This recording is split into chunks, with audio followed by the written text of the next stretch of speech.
Bueno, continuamos aquí con más Alta Política, reconstruyendo valores. Estoy con Andrea Lazarte. Muy buenas noches, Andrea. Gracias por estar aquí. A vos por la invitación. Con Daniel Rodríguez. Daniel, muy buenas noches. Buenas noches, Andrés. Gracias por la invitación. Yo anuncié, dos personas para mí muy importantes porque han tenido ustedes la valentía y además la iniciativa de armar podríamos decir, gran grupo de periodistas por la vida, pero que tuvo su nacimiento aquí en Salta, en esta patria chica, tratando de irradiar, ¿no? Y contagiar a muchísimos periodistas a lo largo y ancho del país. Un poco más que contagiar, la idea es contar la verdad, ¿no? Esa verdad que no dejan que trascienda, que lamentablemente los medios de comunicación, la mayoría de los nacionales, están con esta idea fija de no dejar que quienes somos pro vida y entendemos y apoyamos esta causa, podamos decir qué es lo que realmente está pasando en nuestro país, ¿no? Entonces siempre tenemos una sola versión. Ese, digamos, fue el motivo que, bueno, generó que muchos colegas se sumen a esta idea, ¿no? Y ahora son muchísimos, van apareciendo, sí. Algunos se van convenciendo de la importancia de defender esto, Daniel, que no es solamente cuando uno dice defender la vida solamente porque hayamos estado en contra del aborto, ¿no? Que es lo que decía el Papa Juan Pablo II, y es santo, decía la cultura de la muerte, ¿no? Si aceptamos eso, vamos más allá todavía de eso. Exactamente. Yo creo que cuando uno tiene esto en el corazón y en la razón, no puede menos que hacerle caso, digamos, a todo eso y actuar en consecuencia, Andrés, porque, digamos, una persona que entiende que cuando, digamos, se libera la posibilidad del aborto, por ejemplo, que no es ni más ni menos que matar niños, ¿no? En gestación, ocurre justamente eso. Cuando uno entiende eso, no puede menos que actuar en consecuencia. Es decir, es muy difícil decir para una persona, miren, sí, yo creo que se está actuando muy mal porque se está matando a niños indefensos en el vientre de la madre, pero yo no voy a hacer nada.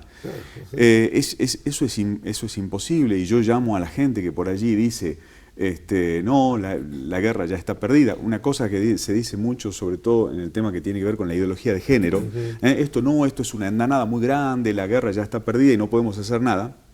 Yo la invito a que haga algo, porque la verdad es que esa posición de esto ya está perdido nos libera de la responsabilidad de tener que hacer algo. Claro, sí. Pero tenemos que sí o sí hacer algo.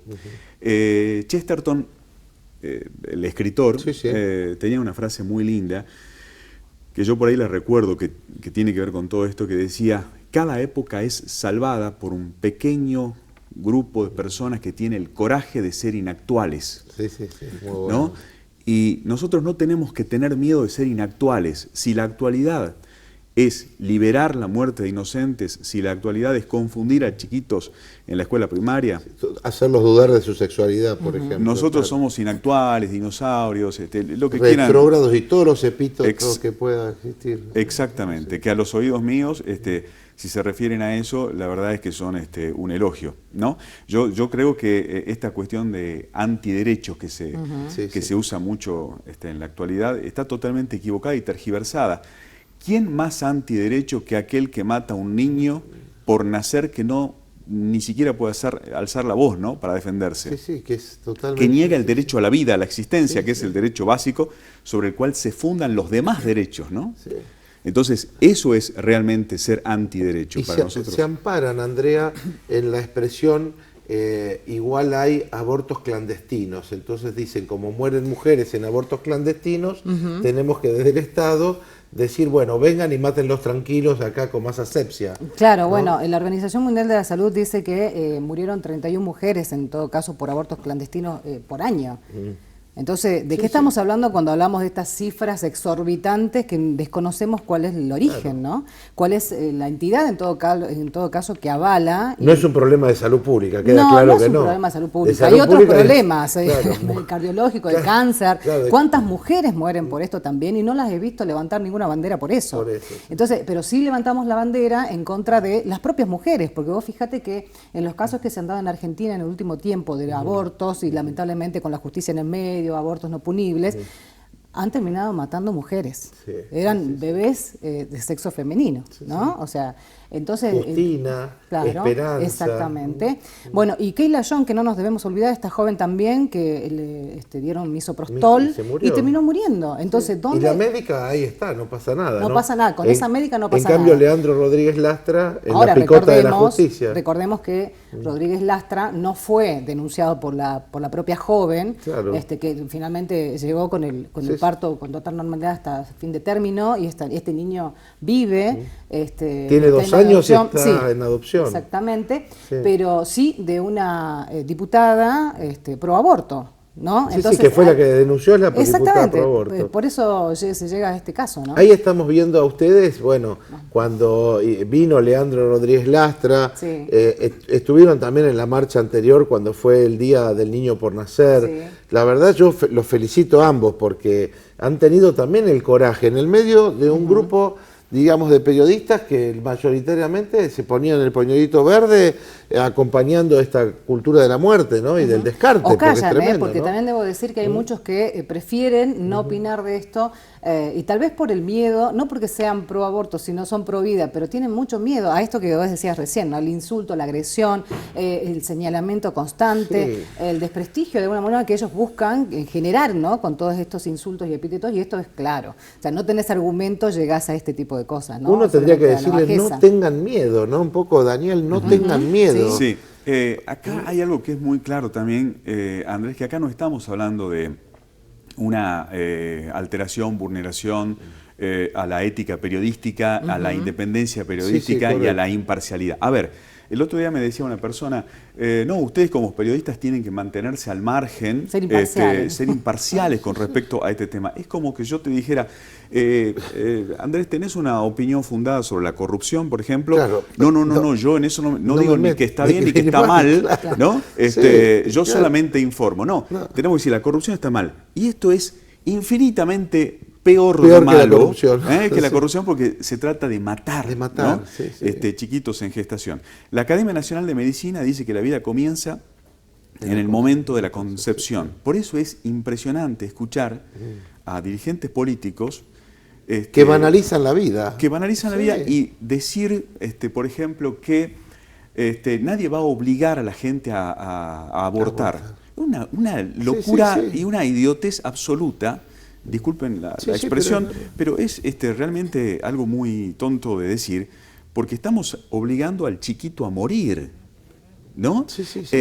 A ver, yo ya soy, digamos, soy padre de chicos grandes y alguno chiquitito también, pero no por eso voy a dejar de luchar por los chicos que vendrán. Claro, ¿no? Es como decir, tu ya caso. Los míos nacieron, no me hago cargo. Claro, no, digamos, somos responsables de toda la sociedad también, ¿no? Había un chiste que se había divulgado hace poco tiempo que era un chiste, obviamente, era una frase que decía, se dieron cuenta que todos los que están a favor del aborto ya nacieron, ¿no? Claro. Era un juego de palabras, era una cosa chistosa, pero en rigor de verdad, eso es lo que nos quieren hacer pensar ciertos políticos. Nos dicen, no, yo no te voy a obligar a vos a abortar, pero estás obligando a un chiquito a morir y estás obligando, que es lo menos grave, a toda una sociedad a pagar eso, que es una aberración. Después del 8 de agosto del año 2018, cuando la Argentina, que estaba como invisibilizada, ¿no?, dio a luz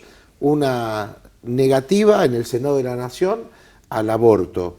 A pesar de eso, automáticamente los ideólogos de género salieron a armar la ESI en las escuelas con ideología de género, a fabricar misoprostol, que es para que las mujeres puedan abortar, que es una solución salina tremendamente dañina, que mata al chiquito para que lo puedan abortar. Y que pone en riesgo la salud de la madre. Y que pone en riesgo la salud de la madre. En este caso, que lleva Lastra después, a través de esta... Y después armaron la ILE en el Ministerio de Salud, como dándole que es un derecho, ¿no?, por el tema del aborto no punible. Entonces está lleno de violadores, pero nadie los persigue. Totalmente. Y aparece algo importante que es la reforma del Código Penal. Y ustedes también, y yo les agradezco que me hayan invitado hasta hacer un video, tratando de invitar a muchos periodistas para decir, señores, solapadamente en el Código Penal hay aborto y hay ideología de género y penas para aquel que se opone a Totalmente, esto, ¿no? O sea, prácticamente me parece que todo por lo que venimos luchando, de alguna forma con si es que aprueban esta reforma del código que ya está también presentada, habla claramente de la imposibilidad que vamos a tener de decir no estamos de acuerdo, ¿no? Es cortar la libertad de expresión en muchos casos, ¿no? O sea, si mañana hablamos de ideología de género, podemos ser penados por lesa humanidad, o sea, una cosa tremenda que uno no puede comprender, porque en realidad hoy lo normal pasa a ser anormal, digamos, ¿no? Y para ellos lo anormal, o que nosotros lo vemos que no está bien, quieren es al revés. normalizar la normalidad. Exactamente. Y que todos entremos en ese juego, ¿no? Y en esa idea. O sea, obligando, siempre imponiendo, o sea, nunca entendiendo también, ellos se basan en que son la minoría y que también hay que respetarla. Bueno, pero respeten la mayoría, que somos si no es más. dictadura de minorías sobre mayorías. Exactamente, ¿no? André y Daniel, ¿algún propósito para adelante? Por ahí hay periodistas que están mirando. ¿Cómo se pueden comunicar con ustedes? Bueno, a través de ambos teléfonos de nosotros, la Red Nacional de Periodistas por la Vida. ¿Tienen página Facebook? Estamos en eso, estamos armando una fanpage, sí, porque nos está pidiendo la gente. Estábamos con la idea, inclusive, tal vez hay que ver los tiempos de todos, obviamente, pero sí de crear algún canal de comunicación directa para armar programas tal vez de radio, televisión, algunos spots, videos, que hable justamente y que dé la posibilidad a todos los periodistas que también puedan tener su espacio allí. Bueno, hay un montón de cosas para hacer en realidad, ¿no? Nunca es tarde para arrancar con esto y nosotros entendemos que es fundamental que se sumen los periodistas y aquellos que están del otro lado, que se sientan contenido, que hay un espacio, muchos no conocen todavía de esto, así que bueno, los invitamos. Periodistas por la vida. Exactamente, y yo les quiero decir a los jóvenes fundamentalmente que no se dejen avasallar por estas cuestiones que tienen que ver con cierta o supuesta modernidad y progresismo. Lo más revolucionario hoy, muchachos y chicas, es defender la vida. Eso es realmente, si ustedes quieren ser bien heavy metal, para decirlo de alguna manera, tienen que defender al niño que no nació y tienen que decirle no a la ideología de género que confunde conciencias en chicos que todavía no están pensando en cuestiones relacionadas, por ejemplo, con la sexualidad. Y además que si no defendemos la vida, todo lo demás pierde sentido. Totalmente. Exactamente. Es tremendo. Te felicitamos a vos, Andrés, gracias, además Daniel, por tu tarea y gracias. por tu constante levantar la voz en torno a estos temas. Y en eso de levantar la voz, yo la verdad que también repudio las actitudes de algunos diputados que lamentablemente en eso de decir opa nos están mencionando a muchos. Yo hay algo que sí también quiero dejar en claro, ¿no? Porque también malinterpretan o direccionan el mensaje.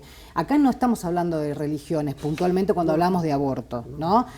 Hablamos de una idea firme de defender la vida. Y cuando hablamos de la representación, en este caso de un partido político como la Unión Cívica Radical, en una persona como el diputado Chiván, estamos hablando de una persona entre tantos, que no creo que represente la Unión Cívica Radical claramente, y esto mañana seguramente lo vamos a conocer. Me han llamado muchísimos radicales, lo he dicho públicamente, para solidarizarse conmigo, tanto de los dichos como la aberración de la ley. Claro, pero además de eso, ¿no? Uno si escucha el discurso, al final de cuentas, primero dice soy ateo y después termina diciendo por Dios, ojalá que, bueno, se lo menciona a Dios, yo la verdad que es una cosa que no entiendo. Pero ahí uno ve cómo son los mensajes tan cruzados y tan, que no tienen relación con lo que realmente quieren llevar, ¿no? Muchas gracias, Andrea, gracias, Daniel. Y los invito a que me acompañen a ver un cortito antes de despedirme, porque recordamos 45 años de la muerte del general Perón.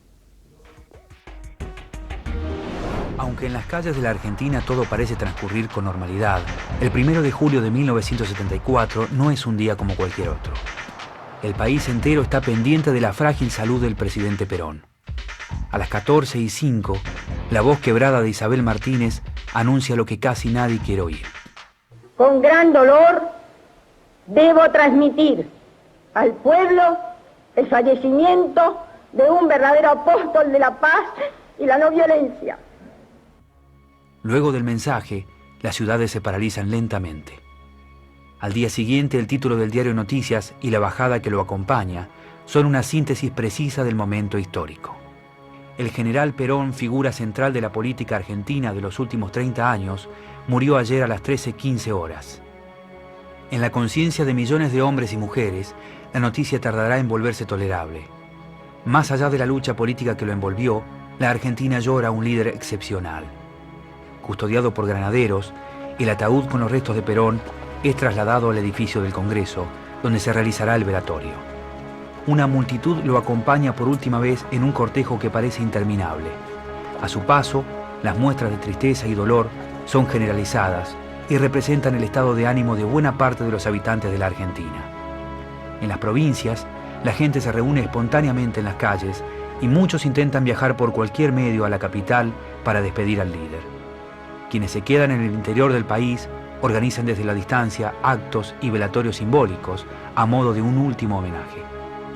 En Buenos Aires, durante el día y la noche, miles de personas forman frente al Congreso una larga fila que se renueva continuamente. Por un momento el país deja de lado sus diferencias políticas y se acercan hasta allí tanto sus adversarios como los sectores antagónicos de su propio movimiento. Pero con el correr de los días, la tristeza colectiva se transforma en miedo e incertidumbre. Perón era, para muchos, el único hombre capaz de poner freno a la radicalización política que hacía peligrar el futuro de la democracia. Con su desaparición, la violencia ocupará el centro de la escena política y los augurios más temidos finalmente se harán realidad. Bueno, quisimos compartir con ustedes porque yo cumplía justo 9 años, mañana cumplo 54 y tengo el recuerdo, ¿no? Siempre vital, porque por lo menos a mí me dejó esa idea de esa pretendida patria justa, libre y soberana, y que buscábamos entre todos la felicidad del pueblo y la grandeza de la nación. Esas banderas las tengo insertas en mi corazón y en mi vida política voy a seguir trabajando por eso, porque tengamos la felicidad del pueblo y la grandeza de la nación. Gracias, General Perón, por el recuerdo. A 45 años de su partida, ojalá que su legado cale profundo en todos aquellos que tienen responsabilidades de acrecentar la patria y sobre todo en esta mesa que recién compartimos, la soberanía política se expresa también en la soberanía demográfica, defender la vida, la familia y los valores de la patria. Nos tenemos que despedir y lo hacemos recordando también que el domingo que viene, 7 de julio, es la Virgen del Perpetuo Socorro, así que la Virgen Gaucha, que también es una de las grandes devociones que tenemos aquí los salteños, así que bueno, a acompañar, como lo hacemos siempre, una de las grandes devociones que tenemos aquí en Salta. Que tengan una muy buena semana, si Dios quiere, el martes próximo vamos a estar aquí encontrándonos, celebrando el 9 de julio, el Día de la Independencia. Así que vamos a hacer algo que tiene que ver con esa fecha, muy cara también al sentimiento, porque cuando hablamos de independencia, bueno, es hablar de patria, es hablar de futuro, y como decimos siempre, nos ponemos en manos de Dios para ir para adelante. Hasta el martes próximo, si Dios quiere.